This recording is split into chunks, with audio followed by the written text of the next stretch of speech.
Hi, hope எல்லாம் ரொம்ப நல்லா இருக்கீங்கன்னு நினைக்கிறேன். நானும் ரொம்ப நல்லா இருக்கேன்.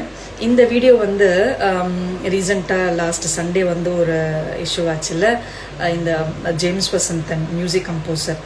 இந்த இன்சிடெண்ட், இந்த நியூஸை வந்து பார்க்காதவங்க போய் பார்த்துட்டு வாங்க. பார்த்தீங்கன்னா உங்களுக்கு நான் என்ன சொல்கிறேன்றது தெரியும். நானும் இங்கே கொஞ்சம் ஷார்ட்டாக சொல்கிறதுக்கு பார்க்குறேன். என்னென்னா, இவர் வந்து சண்டே வந்து ஒரு ஒய்ஃபை கூட்டிக்கிட்டு லஞ்சுக்கு போயிருக்காரு. வீட்டு பக்கத்துலேயே லஞ்சு சாப்பிட்டுட்டு வெளில வரும்போது ஒரு கார் கண்ணாடியை வந்து உடைச்சிருக்காங்க. கார் கண்ணாடியை உடைச்சோடனே இவர் என்ன பண்ணிட்டாரு, கம்ப்ளைண்ட்ஸ் எதுவுமே கொடுக்காம எதுவுமே பண்ணாமல் இவர் டைரெக்டாக என்ன பண்ணிட்டாரு, ஒரு ஒரு யாருக்கு பேட்டி கொடுத்தாருன்னு தெரியல, ஃபீடு வந்துச்சு. அதில் வந்து இந்த கார் கண்ணாடி உடைச்சது வந்து தருதலையா, தற்கூரியா, இல்லை டிவிகே சார்ந்தவங்களா? ஏன்னா அவர் வந்து டிவிகே வந்து கடுமையாக விமர்சனம் பண்ணியிருந்தார். ஸோ அதனால் நான் டைரெக்டாக விமர்சனம் பண்ணதுனால இதை வந்து அவங்க பண்ணியிருக்கலாம் அப்படின்ற ஒரு யூகத்தில் நான் சொல்கிறேன் அப்படின்ற மாதிரி சொல்லியிருக்காரு. அப்புறம் யாரோ வந்து ஆலோசனை கொடுத்துருக்காங்க. இவருக்கா மூளை வந்து போயிட்டு, அறிவு வந்து போயிட்டு கம்ப்ளைண்ட் பண்ணலை. நிறைய பேர் ஆலோசனை கொடுத்துருக்காங்க, இந்த மாதிரி நீங்கள் கம்ப்ளைண்ட் கொடுங்கன்ட்டு.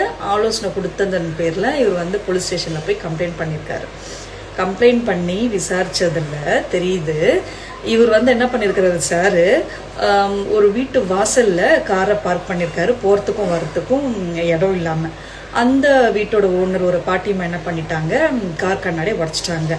ஏன்னா நிறைய தடவை சொல்லியிருப்பாங்களாட்டு இருக்குது, இவர் கேட்கல. இவர் தான் பெரிய ஆளுன்னு இவருக்கு நினப்பு இல்லையா, ஆனால் இவர் கேட்காம அந்த இடத்துல போயிட்டு நிறுத்திருக்காங்க. அந்த பாட்டியம்மாவும் வந்து கார் கண்ணாடியை உடச்சிட்டாங்க.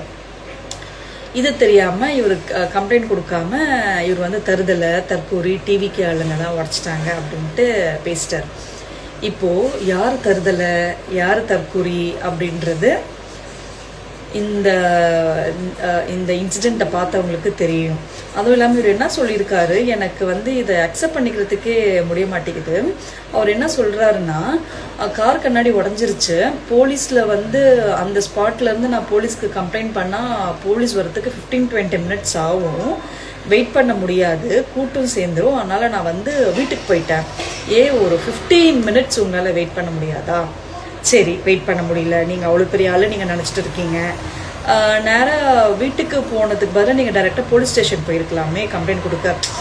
ஓகே, உங்களுக்கு தான் ஆலோசனை கொடுக்குறதுக்கு நிறைய பேர் வேணும் இல்லையா, உங்களுக்கு சுயமான அறிவு இல்லை, அதனால் நீங்கள் வந்து வீட்டுக்கு போயிட்டு ஆலோசனை செஞ்சு நீங்கள் வந்து இதை கம்ப்ளைண்ட் பண்ணதுக்கப்புறம் தான் உங்களுக்கு கன்ஃபார்ம் ஆயிருக்கு, உங்கள் மூளை பாத்ரூம்லேயோ இல்லை உங்கள் வீட்டு கிச்சன்லேயோ டேப்போ இல்லை தண்ணியோ வரல, டேப் உடஞ்சிருச்சுனாலும் நீங்கள் டிவிக்கேவை தான் சொல்லுவீங்க இல்லையா?